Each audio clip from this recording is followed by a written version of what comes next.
President Obama has been burning through secretaries of defense, and today his potential fourth Secretary of Defense, Ashton Carter, was on the defense, taking heat in a Senate confirmation hearing and scrambling to defend the White House's plan to take troops out of Afghanistan. The campaign in Afghanistan has been close to my heart for all the time that I've been associated with the Department of Defense. I understand we have a plan. The President has a plan. I support that plan. At the same time, it's a plan.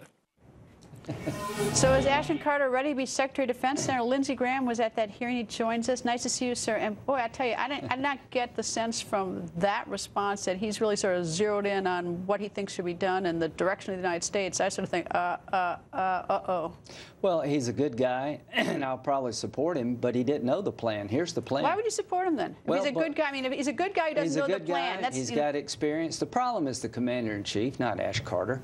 Ash Carter, if he were allowed to, would say you should not withdraw troops in Afghanistan until the conditions on the ground warrant it. Is that what he believes, do you think? Yes, I know. Well, then why doesn't he have the strength to tell the president? If he hems and haws, I mean, what's the point? Does it really matter what you tell this president?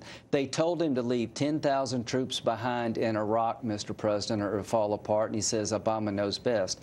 His entire national security team told him 3 years ago, you need a no-fly zone in Syria, you need to train the Free Syrian Army because Assad's about to go, and if you don't take him out, the terrorists will fill the vacuum.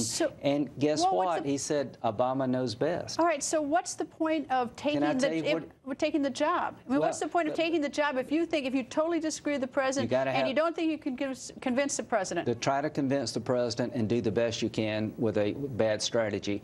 Here's the question. Why would anybody take the job under these conditions? I really don't know, but somebody's got to take the job.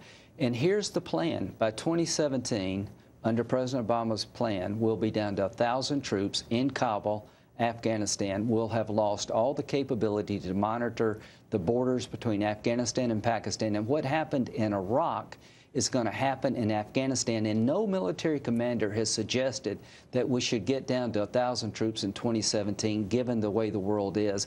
This is literally nuts to lose all we fought for in Afghanistan. All right. Is he in favor of releasing the Gitmo, and was he in favor of the deal where 5 Taliban were released for Baghdad? Well, Chuck Hagel said he was in favor of the deal. I didn't hear that. How about the new one?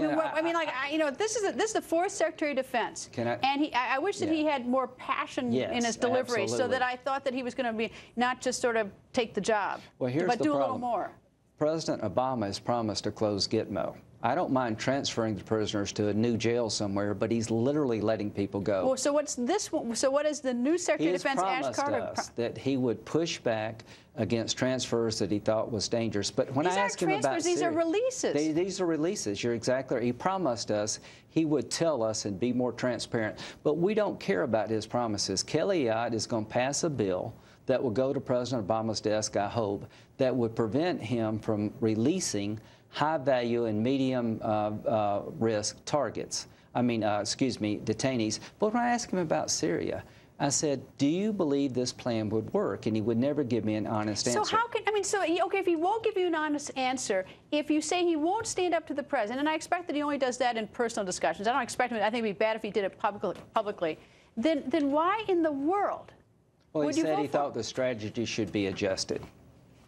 That the strategy should be adjusted? No, yes. You know why no Arab army is going in after ISIL? The King of Jordan's mad, but he doesn't have the capability to defeat ISIL. No Arab army is going to help us in Syria until we get rid of Assad. Assad is a puppet of Iran.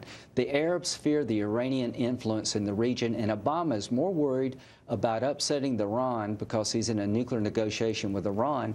So he is not going to take Assad out, and therefore no Arab army is going to help us defeat ISIL because you leave a puppet of Iran in control of Syria. He's trying to make a nuclear deal with the Iranians to the point that he's allowing ISIL and our Arab allies to deteriorate and ISIL to grow.